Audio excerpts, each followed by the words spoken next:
بشرى لكم يا معشر الإخوان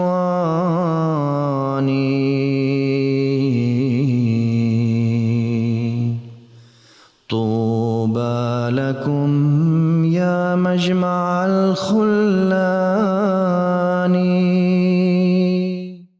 Chers téléspectateurs, assalamu alaikum wa rahmatullahi wa barakatuhu. Bienvenue dans ce nouveau numéro de Al-Hakika. Une émission qui a pour vocation de révéler la vérité, rien que la vérité et toute la vérité concernant la communauté musulmane Ahmadiyya. Comme vous le savez, le terrorisme, l'extrémisme violent et les tensions politiques continuent à croître en Afrique et au Moyen-Orient. Pour ce numéro, nous prendrons comme exemple les tensions diplomatiques entre l'Algérie et le Maroc. En effet, des tensions diplomatiques règnent entre les deux pays depuis l'indépendance de l'Algérie en 1962, et notamment en raison des tracés frontaliers à ce moment-là.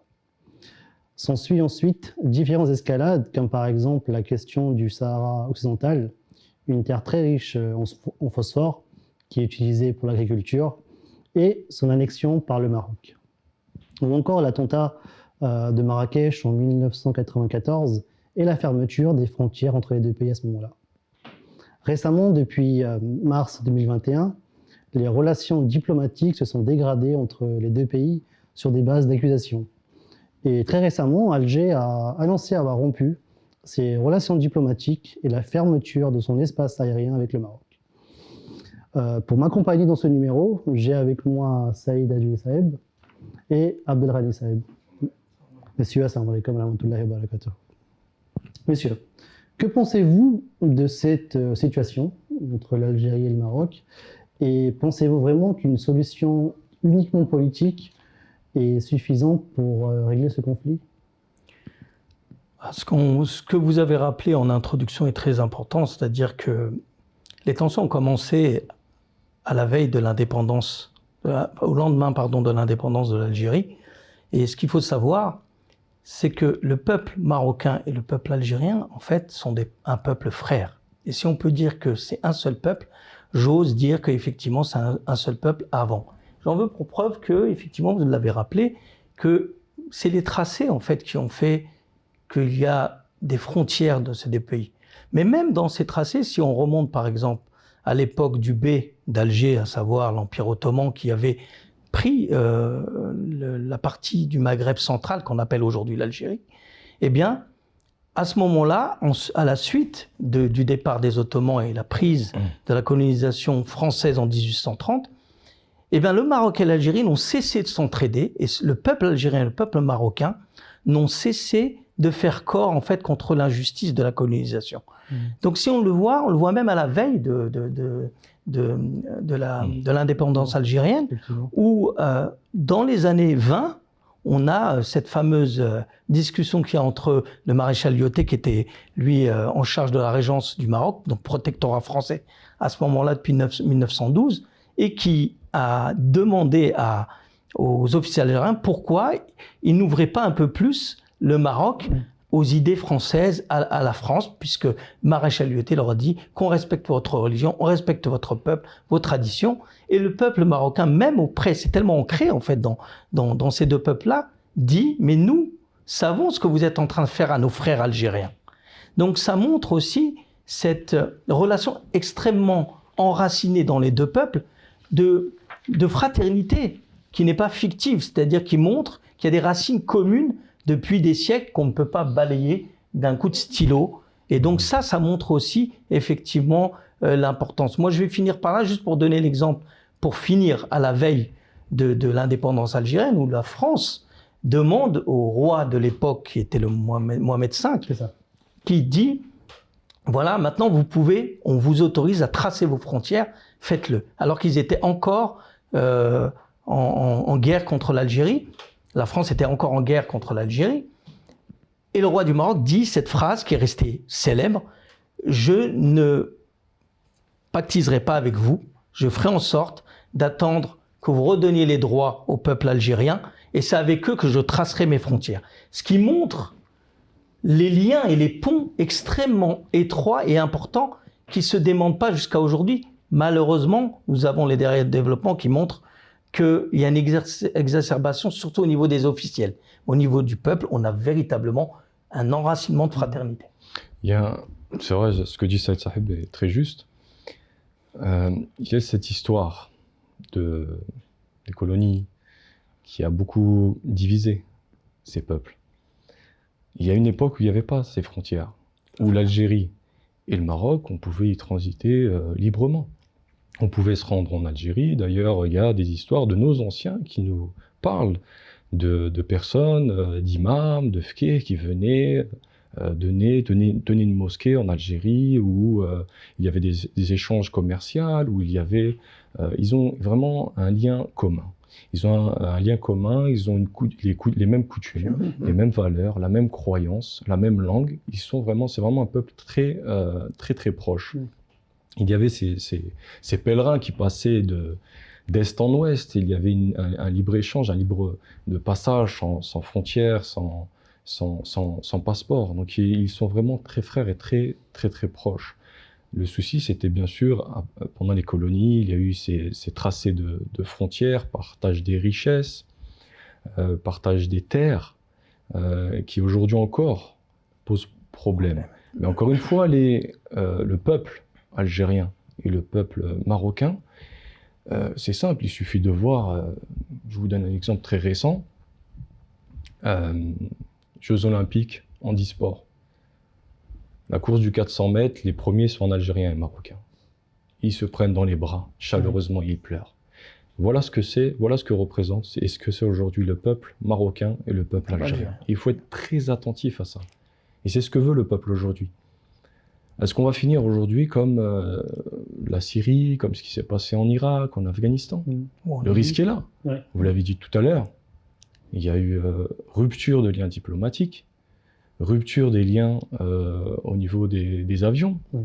Donc l'escalade va aller jusqu'à où comme ça? Est-ce que si on cherche le bien pour notre peuple... Est-ce qu'on va prendre des armes? Voilà, est-ce qu'on va prendre les armes comme certains l'ont fait? Sur des bases d'accusation? Sur des bases d'accusation qui ne sont même pas fondées. Et quelque part derrière tout ça, n'y a-t-il pas la mainmise de pays étrangers aussi, qui les arrangerait à chaque fois quand on a vu en Syrie ou quoi que ce soit, certains pays étaient là et étaient heureux qu'il y avait ces conflits. Ils ont pu vendre leurs armes, ils ont pu vendre... Donc il faut être très attentif. Il risque d'y avoir énormément de morts, de décès pendant ces conflits. Et la majorité des temps dans ces conflits, dans ces guerres, c'est le peuple qui en souffre. C'est toujours la même histoire en fait, la même histoire, effectivement. Du coup, quelle serait... Donc on voit bien que la problématique, c'est pas le peuple qui crée la problématique, ça vient plutôt des politiques en fait. Du coup, quelle serait la solution pour ces problèmes en fait? Il faudrait pouvoir sortir déjà de cette logique de territoire, de gains matériels qui ne sont pas la base sur la fraternité en fait de ces deux peuples-là.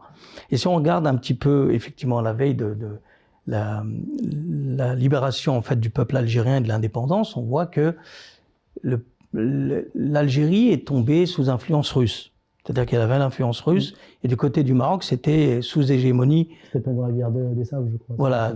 Et donc là, on a vu en fait deux pôles, donc les deux blocs en fait d'Est et Ouest, donc la Russie et les États-Unis, qui ont fait et cause pour l'un ou l'autre des peuples. Et là, on voit, ça nous rappelle tout à fait aussi le hadith du prophète Hassan qui met l'accent sur non seulement Gog et Magog, Yoj et Majouj, mais aussi sur le fait que l'Antéchrist, et il y a le hadith assez connu que bien sûr, on sait que l'Antéchrist n'est pas un homme, mais là, c'est symboliser un peuple, où l'Antéchrist va diviser le corps d'un homme qui va tuer, et ensuite va passer entre les deux morceaux pour recoller les morceaux. Et on voit bien dans le cas de l'Algérie et du Maroc, à la veille justement, au lendemain de l'indépendance de l'Algérie, la guerre des Sables, on voit qu'effectivement, cette logique-là est toujours respectée. Et comme il a dit mon frère Abdelghani Saab, c'est qu'on ne doit pas tomber dans ces panneaux pour des intérêts qui nous dépassent, qui ne sont pas les intérêts du peuple marocain et du peuple algérien. Au contraire, et il faut bien se rendre compte qu'effectivement,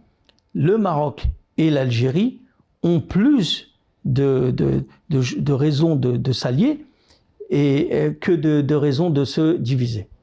C'est vrai que Cette sahib a cité ces hadiths très importants. Et pour nous, la communauté musulmane Ahmadiyya, c'est deux blocs qui sont formés par les Russes d'un côté et tous ceux qui les suivent, et puis les Américains de l'autre côté et tous ceux qui les suivent, sont le peuple de Gog et Magog. Ça, c'est clair. Il faut que nos téléspectateurs le sachent. Un hadith très important là-dessus, c'est que les compagnons de Saint-Prophète Mohammed sallallahu alayhi wa sallam étaient très inquiets sur la situation, sur notre époque à nous, à la fin des temps. Quand ils parlaient de nous, ils disaient que ces nations se rassembleront autour de la communauté musulmane comme si on allait manger un plat. C'est ça. Et les sahaba étaient inquiets. Ils ont dit, mais il n'y aura pas de nation musulmane, il n'y aura pas de musulmans. Ils disaient si, mais ils seront divisés. Voilà la situation de la communauté musulmane aujourd'hui. Elle est tellement divisée qu'elle n'est plus sous une protection d'un État ou d'une communauté unie derrière un prophète Mohammed sallallahu alayhi wa sallam qui, lui, a réussi d'ailleurs, Oui. pour revenir sur les enseignements de saint prophète Mohammed sallallahu alayhi wa sallam, à réunir les nations et à faire en sorte que, par exemple, Médine vivait en paix et dans la fraternité, alors qu'il y avait d'autres tribus étrangères. Il a réussi à les réunir. Tout à fait. Et si je peux aller plus loin justement dans cette réflexion de la solution, puisque vous parliez, est-il une solution? Est-ce que la solution politique est suffisante? Je dirais même que la solution politique n'est pas la solution.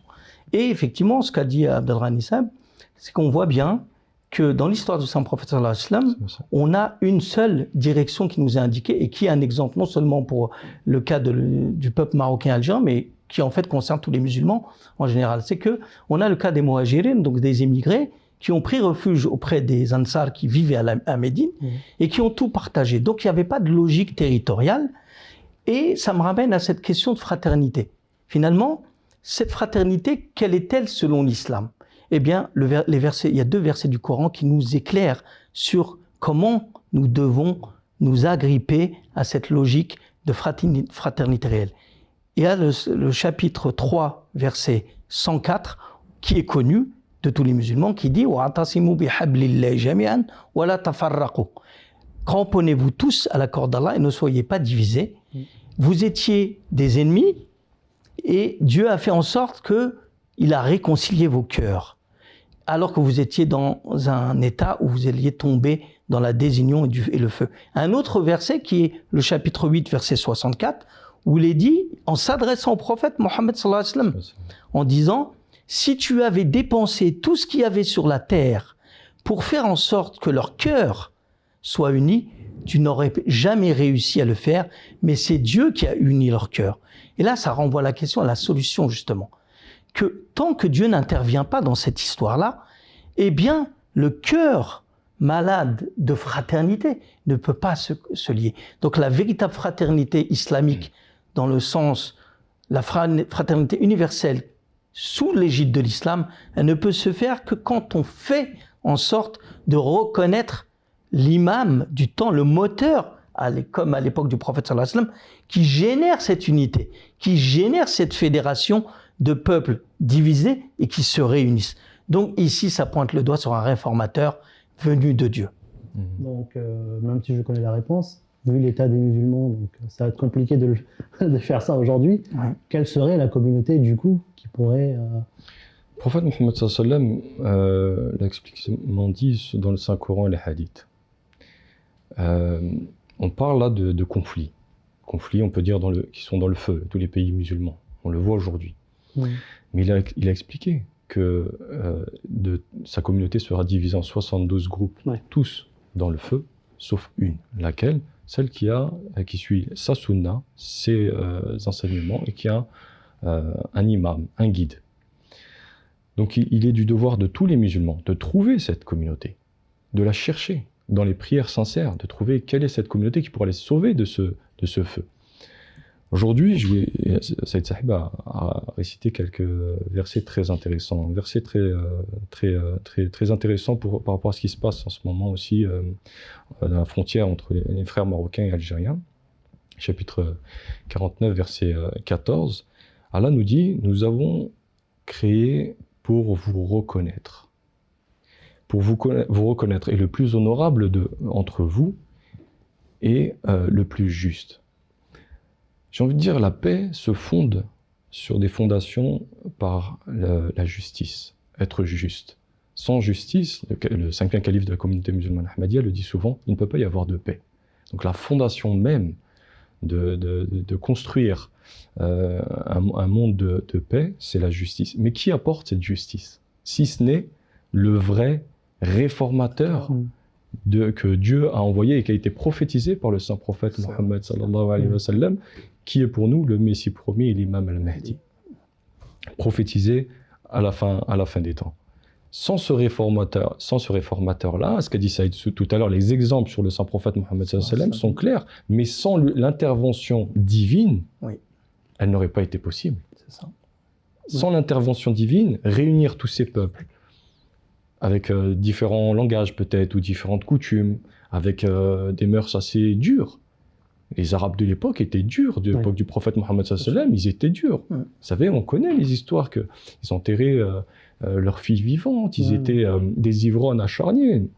Ça buvait plusieurs fois dans la journée de l'alcool, pour un oui, pour un non, il y avait des conflits.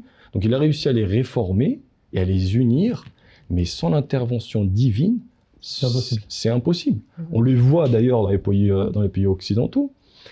Il y a eu des guerres, malgré qu'il y ait les Nations Unies. Si ça serait que politique. Exactement. Si ça serait une situation qui se réglerait qu'au niveau politique. De toute façon, on le voit dans le monde entier. Hein. Dans le monde entier. On se concentre que sur l'Algérie et le Maroc, mais si on regarde Exactement. la globalité, il y a des conflits partout. Il y a des conflits partout, ça serait quelque chose qui se réglerait que politiquement. Pourquoi est-ce qu'on a eu la Première Guerre mondiale? Pourquoi est-ce qu'on a eu la Deuxième Guerre mondiale? Pourquoi est-ce qu'on a eu les guerres dans les Balkans? Pourquoi on a eu tous ces conflits? Si ça serait que politique. L'intervention divine. C'est ça. Exactement. Si là, on parle d'intervention divine, quelle est la communauté aujourd'hui qui a réussi à unifier sur des bases saines? C'était ma question. Voilà, sur les bases saines, et qui va justement, par rapport aux problèmes qui surgit, des problèmes diplomatiques entre le Maroc et l'Algérie, c'est bien illustré ici par quoi?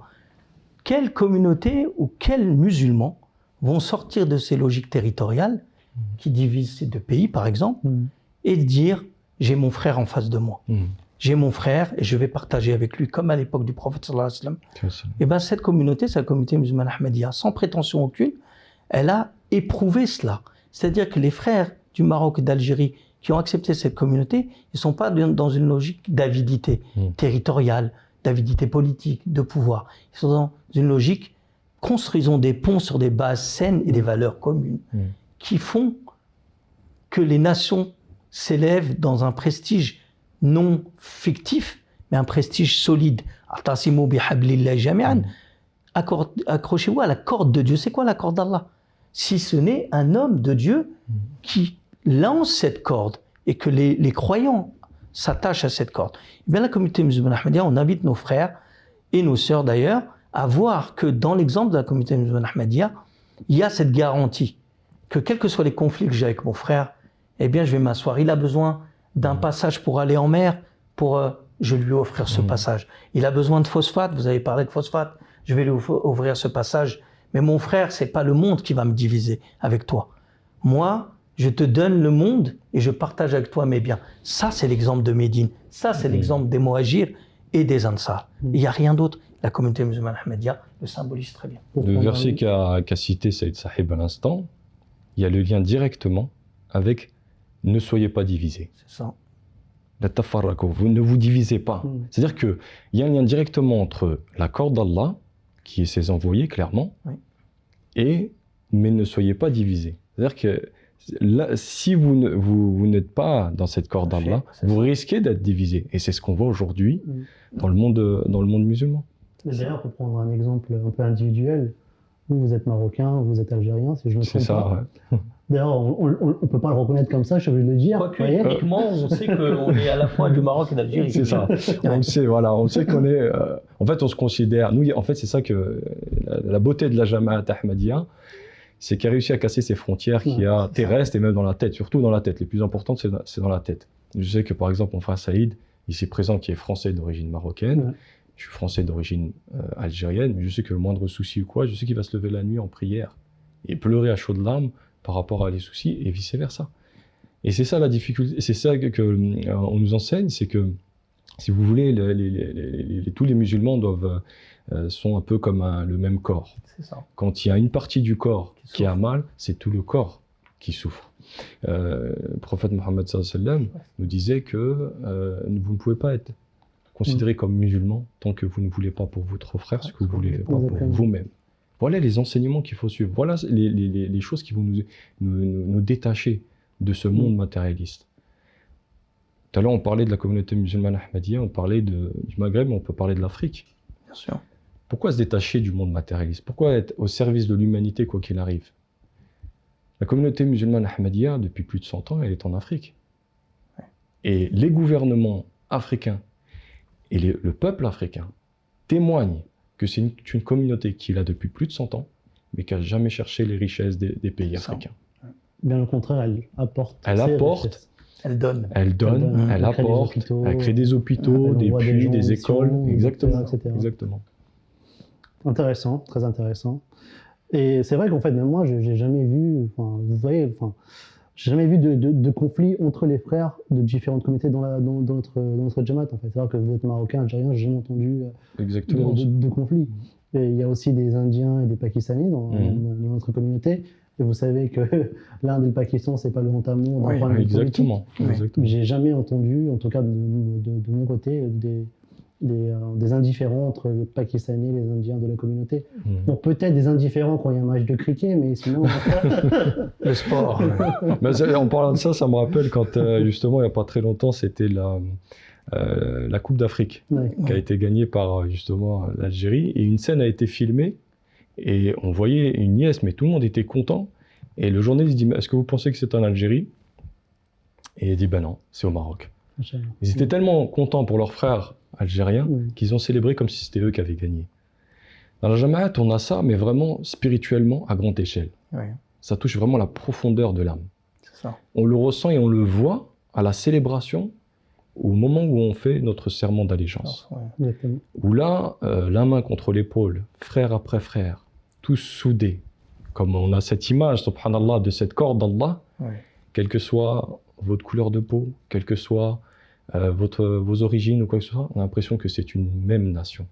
C'est ça. Et subhanallah, le verset qui parle de l'arrivée du Messie, c'est la sourate al-Jumu'ah.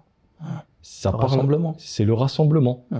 De la même manière, l'exemple est pris un verset plus haut ou deux versets plus haut sur le prophète Mohammed sallallahu alayhi wa sallam, qui réussirait à rérassembler les nations. Une deuxième fois, par l'entremise du Messie promis qui sera le reflet du saint prophète Mohammed sallallahu alayhi wa sallam, subordonné au prophète Mohammed sallallahu alayhi wa sallam, réussira à rassembler Oui. tous les croyants et toutes les nations. Inch'Allah. C'est ça. Zakallah. Il nous reste 5 minutes. Est-ce que un mot de conclusion sur tout ce qui a été dit, notamment on peut parler des Jalsa et de notre bien-aimé 5e calife aussi, qui d'ailleurs a lui aussi passé du temps en Afrique. Donc vous voyez, il n'y a pas... Mhm. Oui, effectivement, si on regarde aussi les buts de la Jalsa comme édité par le Messie premier alayhi salam, on voit que ça contribue à ça. À chaque fois, à chaque Jalsa, on est témoin qu'il y a un tel foisonnement de différentes nationalités, de musulmans ahmadis ou non, parce qu'il y a beaucoup de gens qui ne sont pas forcément de cette communauté qui viennent. On voit qu'il y a un certain partage et qui crée ce lien fort que disait Abdelghani Seb, à savoir le lien fraternel réel. Ouais. C'est pour ça que les jalsas sont faites et que autour de l'unité, derrière ce habl, cette corde qui est le khalifa, qui n'est pas basé sur des questions, je le rappelle, mondaines, mais vraiment spirituelles, où la vraie fraternité, où on voit en fait que si les principes et cette unité, les musulmans rejoignent cette communauté et ces principes, eh bien, ils ne pourront jamais tomber dans les pièges des intérêts particuliers d'une autre nation, des intérêts particuliers qui détruiraient leur peuple, qui détruiraient leur infrastructure, etc. Au contraire, on voit qu'ici, il y a une solution qui est la solution d'Allah. Et que cette solution, elle dépasse tous les clivages nationaux, tous les clivages de nationalisme, les clivages des frontières. Et le peuple, pour ne citer que, mais c'est l'Afrique, effectivement, les peuples africains, et dedans le Maroc et l'Algérie, peuvent largement voir que leur salut, leur paix, elle dépend de comprendre cette logique d'unité qui est de rejoindre cette communauté. En faisant ça, ils évacueront tous les problèmes et ils épargneront à leur peuple de tomber dans les travers d'avidité mondaine. Et au contraire, ils tendront la main à leurs frères l'un et l'autre en se disant on partage avec nos frères et on est là, nous ne ferons jamais rien pour nuire, je ferai jamais rien pour nuire à notre frère, à l'image du hadith qui a été cité, que ce que je veux pour moi, je le veux pour toi. Donc voilà. C'est vrai que ce qu'on souhaite bien sûr, c'est qu'il y ait une réconciliation rapide. Oui. Nous prions tous dans ce sens pour les peuples. Nous prions pour que leurs dirigeants prennent la voie de la diplomatie, de la réconciliation. Et je terminerai par un hadith connu del Mujam al-Kabir del Tabarani qui dit, le prophète Mohammed sallallahu alayhi wa sallam a dit, la meilleure charité est d'effectuer la réconciliation entre les gens. Ça. Voilà, donc Inch'Allah qu'ils se réconcilient, qu'ils prennent la voie de la paix, de la justice, de la fraternité, et de ne pas tomber dans certains pièges, qu'ils soient attentifs, ils ont eu l'exemple dans certains pays. Inch'Allah, qu'Allah les aide dans cette Amin. Monsieur, Jazakallah pour votre intervention. On s'approche du coup de la fin de l'émission.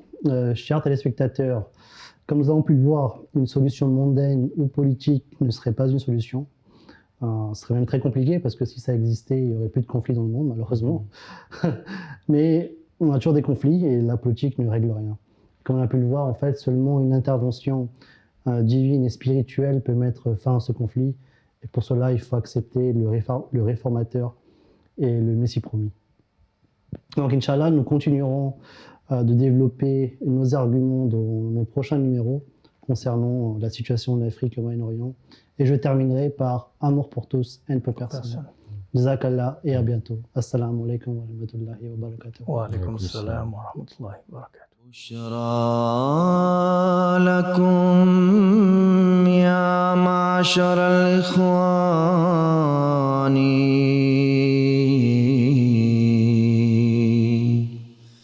طوبى لكم يا مجمع الخلان